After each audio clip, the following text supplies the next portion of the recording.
नमस्कार विद्यार्थियों, आप सभी का मेरे चैनल बुधिनी महोदया एट बुधिनी कुमारी हिंदी की रानी में बहुत बहुत स्वागत है।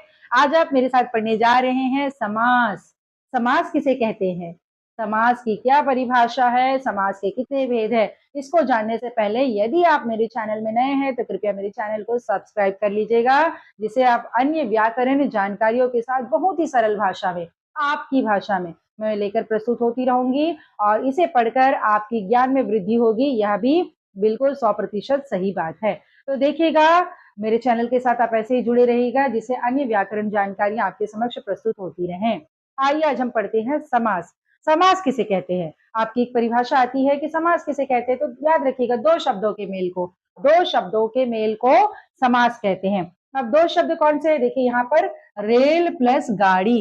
रेल एक शब्द है, गाड़ी एक शब्द है, दोनों मिल गए। अब दोनों मिलकर क्या बन गए, रेलगाड़ी। इसे कहते हैं रेलगाड़ी। यानी आपकी परिभाषा तैयार हो गई। देखिएगा, दो शब्दों के मेल को समास कहते हैं। अब आप देखिएगा, समास में कुछ बातें होती है जो हमें जाननी होती है। समास में दो पद होते हैं। कितने पद होते हैं, पद मतलब होते हैं शब्द। समास में दो शब्द होते हैं। उसको पहले वाले को कहा जाता है पूर्व पद, दूसरे को कहा जाता है उत्तर पद। पूर्व पद और उत्तर पद, जैसे कि मान लीजिएगा ये पूर्व पद है और ये है उत्तर पद। इन दोनों पदों के मिलने से क्या बन गया, समस्त पद।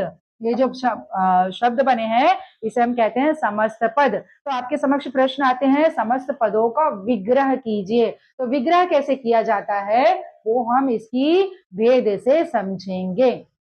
तो आइए, कुल कितने भेद है, समास के 6 भेद है। याद रखिएगा, 5 उंगली और 1 उंगली। समास के कुल कितने भेद है, 6 भेद हैं। आइए उनके नामों को पढ़ते हैं।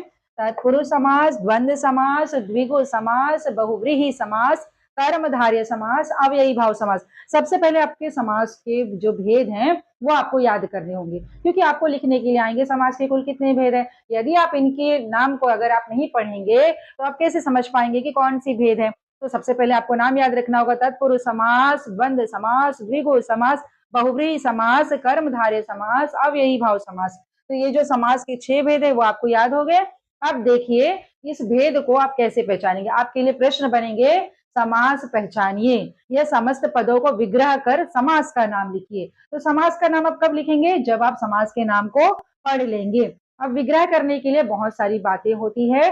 देखिए, मैं उन्हीं बातों पर चर्चा कर रही हूँ, बहुत ध्यान से सुनिएगा समास के भेदों को। तत्पुरुष समास। तत्पुरुष समास जानने के लिए आपको सबसे पहले कारक जानना होगा, क्योंकि इसकी जो विग्रह होती है ना, उस विग्रह में कारक लगती है। अब कारक क्या है, कारक व्याकरण का एक बिंदु है जिसे आपको पढ़ना होगा। कर्ता ने कर्म को करण से संप्रदान के लिए आपादान से अधिकरण में पर संबंध का की के। तो ये जो कारक है ना, उसकी इस तत्पुरुष समास में आवश्यकता होती है। आप तभी इसको पहचान पाएंगे जब आप कारक को याद कर लेंगे। जैसे कि मान लीजिएगा, आपके लिए एक शब्द दिया है रेल गाड़ी। रेल गाड़ी, तो इसका जो विग्रह है, विग्रह एक शब्द आता है, देखिएगा विग्रह। विग्रह का अर्थ होता है अलग करना, अलग करना, विग्रह करना। तो देखिए रेलगाड़ी, रेलगाड़ी का विग्रह कैसे करेंगे, रेल के लिए गाड़ी, रेल के लिए गाड़ी। तो ये जो शब्द के लिए देखिए रेल अगर किया हुआ है आपके समक्ष में, यदि दिया हुआ है रेल के लिए गाड़ी, तो ये जो के लिए है ना, यहाँ देखिएगा के लिए किस पे पड़ता है, कारक में। देखिए आप कारक याद है आपको, कर्ता ने कर्म को करण से संप्रदान के लिए। तो संप्रदान में के लिए आया है, तो हमको ये पता चल गया कि ये तो कारक है। ये क्या है, कारक लगा हुआ है इस विग्रह में। इस विग्रह में कारक लगी हुई, तो हमें पता चल गया कि ये कौन सी समास है, तत्पुरुष समास है। ऐसे और बहुत सारे उदाहरण हैं जिसको जो है हम पढ़कर कारक को पहचान सकते हैं। कौन से कारक को, कौन कारक, ऐसे बहुत सारे शब्द हैं जिसे हम पढ़कर तत्पुरुष समास को पहचान सकते हैं, जिसमें बहुत सारे उदाहरण हैं जिसको जो है हम पढ़कर कारक को पहचान सकते हैं। कौन से कारक को, कौन कारक, ऐसे बहुत सारे शब्द हैं जिसे हम पढ़कर तत्पुरुष समास को पहचान सकते हैं, जिसमें जो क्या लगी होगी, कारक। तो कारक याद कर रही हैं तत्पुरुष समास के लिए। आते हैं दूसरे भेद में, देखते हैं द्वंद्व समास। द्वंद्व समास क्या होता है, आप यहाँ पे एक चीज बहुत आसानी से देखिएगा, द्वा द्वा, द्वंद्व 2 बार आई है, 2 बार आई है। तो आप याद रखिएगा कि यहाँ पर भी जो द्वंद्व समास होगा वो 2 बार 2 शब्दों में लिखा होगा। जैसे कि मान लीजिएगा माता पिता, माता पिता। यहाँ पर देखिएगा द्वा द्वंद्व, द्वंद्व शब्द से देखिएगा माता पिता 2 शब्द आए हैं और इसमें क्या लगी होगी योजक, योजक जो दोनों शब्दों को जोड़ रही होगी। और इस योजक को जो है क्या क्या बोलते हैं, इसको हम या तो और कहेंगे या फिर हम कहेंगे या, है ना। माता और पिता, चाय या कॉफी। तो ये जो द्वंद्व समास है, तो द्वंद्व समास आप पहचान गए। द्वंद्व समास की पहचान क्या होती है, एक तो होती है योजक चिन्ह, दूसरे हैं 2 शब्द लगे हैं और दोनों किससे जुड़े हुए हैं, योजक शब्द से। अब आते हैं तीसरे भेद की ओर, द्विगु समास। द्विगु समास को आप कैसे पहचानेंगे, द्विगु समास को है हम संख्या से पहचानेंगे, यानी इसका जो पहला पद है ना, पूर्व पद, वो संख्यावाची होगा। मान लीजिएगा आपके समास आया है तिरंगा, तिरंगा, है ना, तिरंगा। तो आप ये जो ती है ना, ये क्या है, ये 3 है। अगर आपको विग्रह करने के लिए कहा जाएगा तो 3 रंगों का समाहार, 3 रंगों का समाहार। अंतिम भेद है अव्ययी भाव समास। अव्ययी भाव समास को अवयव भी कहते हैं। अवयव शब्द आप जानते हैं, ऐसे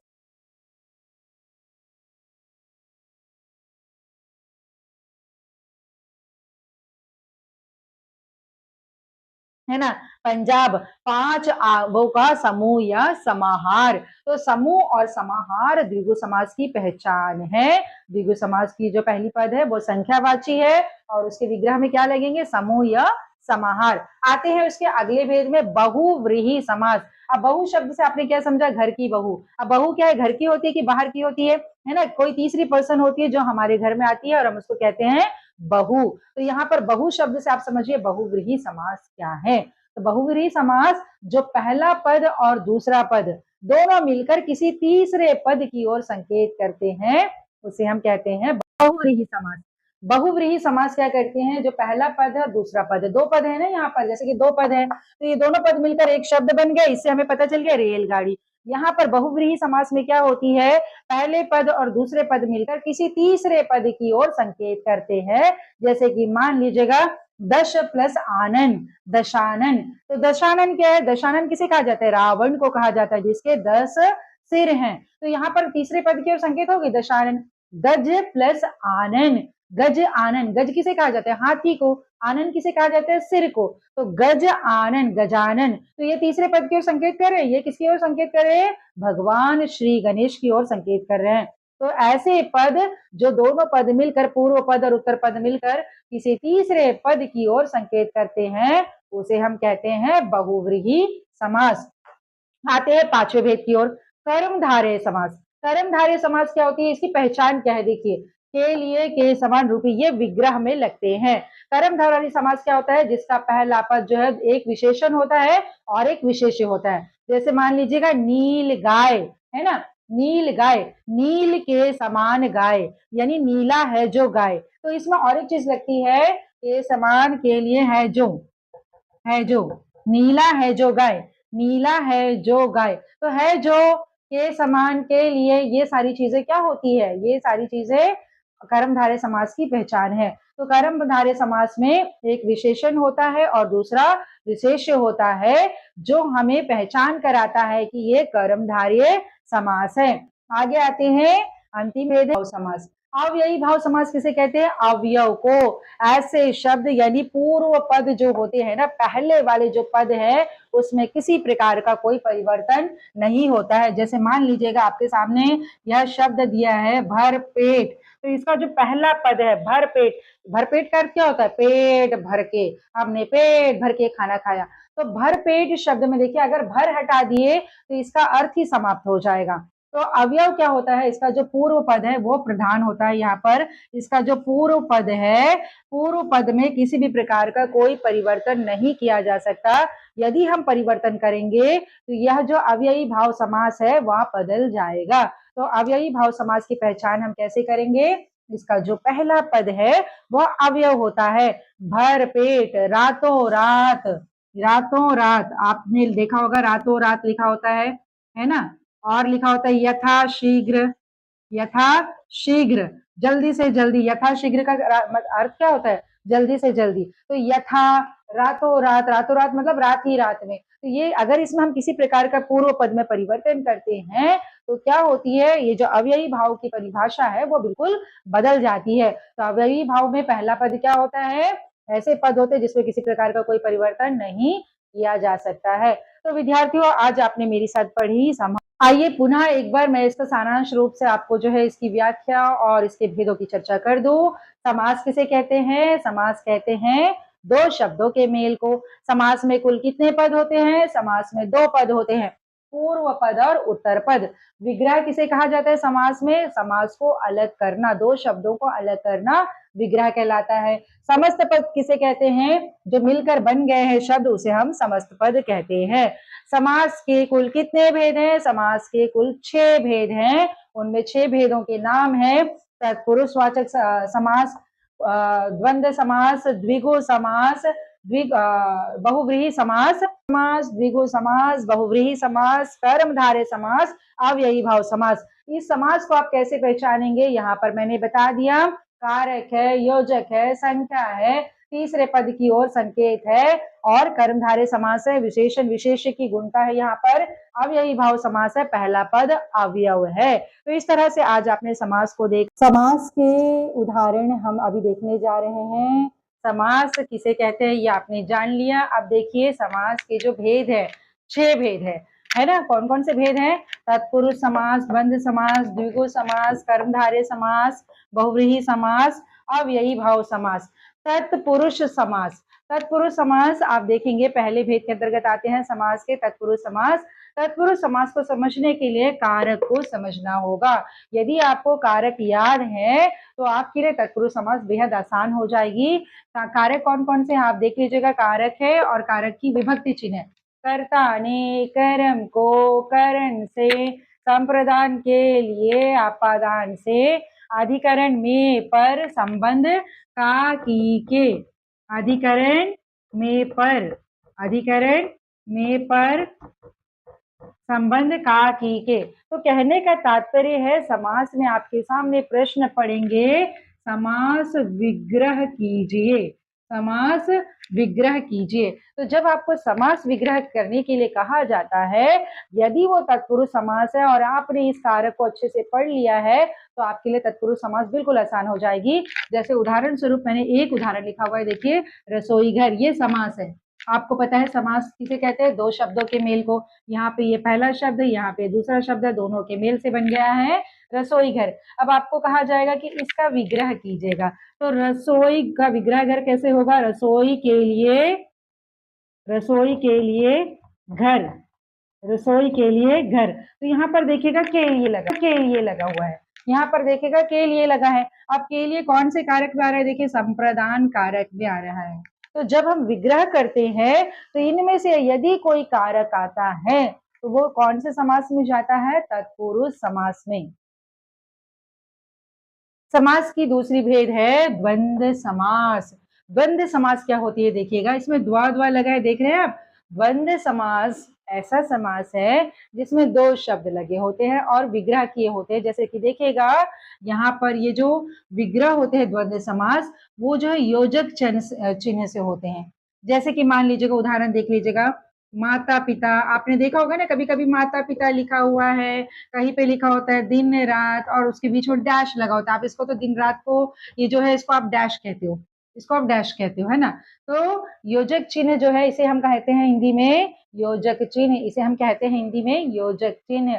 तो इसका जो विग्रह है, इसकी जो विग्रह है वो होती है और या।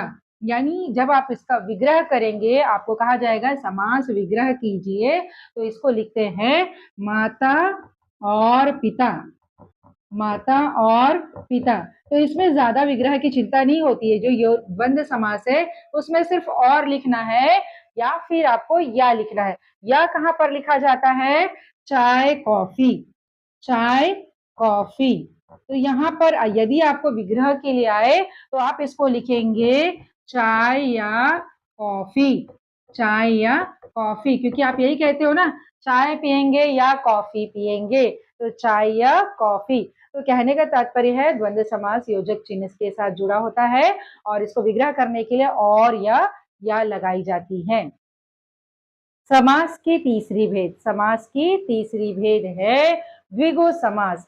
द्विगु समास को आपने देखा, तत्पुरुष समास, द्वंद्व समास हमने पढ़ लिया। अब हमारे पास है द्विगु समास। तो द्विगु समास को समझने के लिए बेहद ही आसान ट्रिक है। इसकी जो पहली संख्या यानी पहला जो पद है, आपको पता है समास में दो पद होते हैं, पहला पद और दूसरा पद। उसमें जो पहला पद है वह संख्यावाची होगा यानी नंबर्स में होगा। विग्रह शब्द कौन कौन से होंगे इसके? विग्रह शब्द होंगे समूह या समाहार। चलिए इसके उदाहरण देखते हैं। मान लीजिएगा यहाँ पे लिखा है तिरंगा, तिरंगा। तो तिरंगा को हम क्या कहते हैं? तीन रंगों का, है ना। तो इसका विग्रह कैसे होगा? तीन रंगों का, तीन रंगों का समाहार। आपको मैंने बताया विग्रह के लिए ये दो शब्द लगते हैं, समाहार या समूह। इसके विग्रह के लिए दो शब्द होने जरूरी है द्विगु समास में। तो तीन रंगों का समाहार, तो मैंने आपको पहले ही बोल दिया कि पूर्व पद संख्यावाची होगा। अब यहाँ पे देखिए तीन, ये जो पहला पद है वो नंबर्स में है। संख्या का मतलब क्या होता है? नंबर्स। तो पहले वाले शब्द देखिएगा तीन लिखा है, तो इसे पता चल गया कि तिरंगा तीन रंगों का समाहार, यानी ये कौन से समास है? द्विगु समास है ना। मान लीजिएगा गजानन लिखा है, मान लीजिएगा दशानन, दशानन। तो दशानन देखिए 10 आननों का समूह, 10 आननों का समूह या समाहार। तो 10 आनन किसे कहते हैं? 10, देखिए पहला पद है 10, 10 संख्यावाची, पहला संख्या। उसके बाद आननों का समूह, आनन क्या होते हैं? सिर। तो दशानन किसे कहा जाता है? रावण को कहा जाता है। 10 सिरों का समूह है ना, उसका 10 सिर लगे होते हैं ऐसे। तो 10 आननों का समूह। कहने का तात्पर्य है द्विगु समास को आप आसानी से पहचान सकते हो। इसका पूर्व पद संख्यावाची होगा, विग्रह में समूह या समाहार लगानी है। विद्यार्थियों, समास के हम अगले भेद की ओर चलते हैं। अगली भेद है, पांचवी भेद है बहुव्रीहि समास। बहुव्रीहि समास, देखिए बहु क्या होती है? दूसरे घर से लाई गई, ब्याही गई बेटी जो हमारे घर आती है उसे हम कहते हैं बहू। तो यहाँ पर क्या होती है? देखिए ये भी तीसरी है। जैसे कहने का तात्पर्य है, आपको पता है समास में दो पद होते हैं, पहला होता है पूर्व पद, दूसरा होता है उत्तर पद। पहला पद दूसरा पद, ये दोनों पद मिलकर किसी तीसरे पद की ओर संकेत करते हैं, उसे हम कहते हैं बहुव्रीहि समास। कहने का तात्पर्य है दोनों पद मिल गए, एक समस्त पद बन गई, एक समास बन गई, लेकिन ये समास जो पद बनी है वो किसी तीसरे की ओर इशारा कर रही है। जैसे कि उदाहरण स्वरूप आप देख लीजिएगा, गजानन नीलकंठ। अब एक बात आपको बता देते हैं, इसके जो विग्रह शब्द है उसमें जिसका, जिसका विग्रह शब्द इसमें लगती है। जैसे कि मान लीजिएगा ये जो उदाहरण दिए गए हैं गजानन और नीलकंठ। अब देखिए गजानन, गजानन किसे कहा जाता है? भगवान गणेश को कहा जाता है। तो इसका विग्रह कैसे करते हैं? देखिएगा, गज है आनन जिसका, गज है आनन जिसका, है ना। तो यहाँ पर आप देखिएगा जिसका शब्द लगा है किसके लिए? बहुव्रीहि समास के लिए। तो यहाँ पर आप देखिए गज है आनंद जिसका, गजानन, इसका विग्रह है जिसका। कौन है ये? गज है आनंद किसका? श्री गणेश। किसका नाम है? हमारे श्री गणेश जी का नाम है। दूसरा है देखिए नीलकंठ। नीलकंठ क्या होगा? नीला है कंठ जिसका, नीला है कंठ जिसका। किसका है नीला कंठ? बताइएगा, कंठ किसकी है? बताइए। नीला है कंठ जिसका, किसकी है? भगवान शिव की। किसकी? भगवान शिव की। तो कहने का तात्पर्य देखिएगा, ये दोनों पद मिलकर किसी तीसरे पद की ओर संकेत करते हैं, इसे हम कहते हैं बहु। आइए करते हैं, इसे हम कहते हैं बहु। आइए चलते हैं समास के चौथे भेद की ओर। समास की चौथी भेद है कर्मधारय समास। कर्मधारय समास क्या होता है? देखिए, समास को आसानी से समझने की जो तरीके हैं मैं उस पर चर्चा कर रही हूँ, मैं उन बिंदुओं पर आपको समझाने का प्रयास कर रही हूँ। तो देखिए कर्मधारय समास है वो विशेषण विशेष्य की जो है एक तरह से कॉम्बिनेशन होती है, उसमें विशेषण विशेष्य का सामंजस्य बिठाया गया होता है। कहने का तात्पर्य एक शब्द विशेषण होगा, दूसरा शब्द विशेष्य होगा। आप बताइए विशेष्य क्या होती है? विशेषण आपको पता है ना, विशेषण जिसे एडजेक्टिव कहते हैं, यानी किसी भी संज्ञा या सर्वनाम की विशेषता बताने वाले शब्दों को विशेषण कहते हैं। विशेष्य क्या होता है? विशेष्य एक तरह से संज्ञा शब्द होते हैं, संज्ञा ही होता है विशेष्य शब्द। जैसे कि अब एक बात और देख लीजिएगा, इसके विग्रह शब्द यानी समास, जब आप कर्मधारय समास विग्रह करेंगे तो उसमें इस तरह के शब्दों को लिखेंगे, जैसे कि लिखा हुआ होगा, है जो के समान रूपी। आप इसको नोट बना लीजिएगा, इसको लिख लीजिएगा अपनी नोटबुक में कि कौन कौन से समास कर्मधारय समास के विग्रह के समय काम आते हैं। तो देखिए, है जो के समान, जैसे मान लीजिएगा आपके सामने समास शब्द आ गए कमल नयन नील गाय। इसको विग्रह करने के लिए यदि आपसे कहा जाए तो नील गाय को लिखते हैं नीला है जो गाय, नीला है जो गाय। तो आपने देखा इसके विग्रह में हमने क्या लगाया है जो। नील गाय का विग्रह क्या हो गया, नीला है जो गाय। कमल नयन का विग्रह होगा कमल के समान नयन, कमल के समान नयन। तो यहाँ पर आप समझ गए कि ये जो विग्रह होती है कर्मधारय समास की, उसमें ये जो शब्द दिए हैं विग्रह शब्द, ये लगे होते हैं। तो है जो के समान रूपी। तो आपके सामने जो भी उदाहरण आए आप याद रखिएगा, कर्मधारय समास है जो के समान रूपी, कर्मधारय समास है जो समान रूपी है। समास की छठी भेद है अव्ययी भाव समास। अव्ययी अवयव को कहते हैं, और आप सभी को पता है अवयव किसे कहा जाता है, विकारी शब्द या अविकारी शब्द। अविकारी शब्द जिसमें किसी भी प्रकार का लिंग वचन कार्य के कारण किसी भी प्रकार का कोई परिवर्तन नहीं होता है। कहने का तात्पर्य है आपको मोटे तौर पर क्या समझना है, मोटे तौर पर आपको अव्ययी भाव समास में ये समझना है कि इसका जो पहला पद है वो अवयव होगा, यानी उसमें हम परिवर्तन नहीं कर सकते हैं। अवयव का मतलब है, सीधे से आप समझिए सरल शब्दों में, उसमें हम किसी भी प्रकार के चेंजेस नहीं कर सकते हैं, किसी प्रकार के बदलाव हम नहीं कर सकते हैं। जैसे देखिएगा रातों रात भर पेट। आप देखिएगा रातों रात का विग्रह कैसे होगा, रात ही रात में, रात ही रात में। रातों रात हम कहते हैं ना रातों रात वो गायब हो गया, तो कहने का मतलब रात ही रात में वो गायब हो गया। आप देखिए भरपेट, भरपेट का क्या होगा, पेट भर के, पेट भर के। तो इसका आप देखिएगा पहला जो पद है वो अवयव है, यदि हमने इसको हटा दिया तो खाली पेट बच जाएगा। अगर हमने इसमें हटा दिया रातों तो इसमें बच जाएगी रात, तो ये पूरा जो इसका अर्थ है वो उसका अनर्थ ही हो जाएगा। तो हमें इसे हटाना नहीं है, इसके पहले पद अवयव है, और यही अवयव यह बताते हैं कि ये अव्ययी भाव समास है। तो विद्यार्थियों आपने देखा अभी समास के 6 भेदों की मैंने चर्चा की, और आपको इसके जो है पूरे उदाहरण स्वरूप आपको पूरे समझाए। आशा है आपको मेरी कक्षा अच्छी लगी होगी। ऐसी कक्षाओं में सम्मिलित होने के लिए मेरे चैनल के साथ जुड़े रहिएगा। आप सभी का बहुत बहुत धन्यवाद।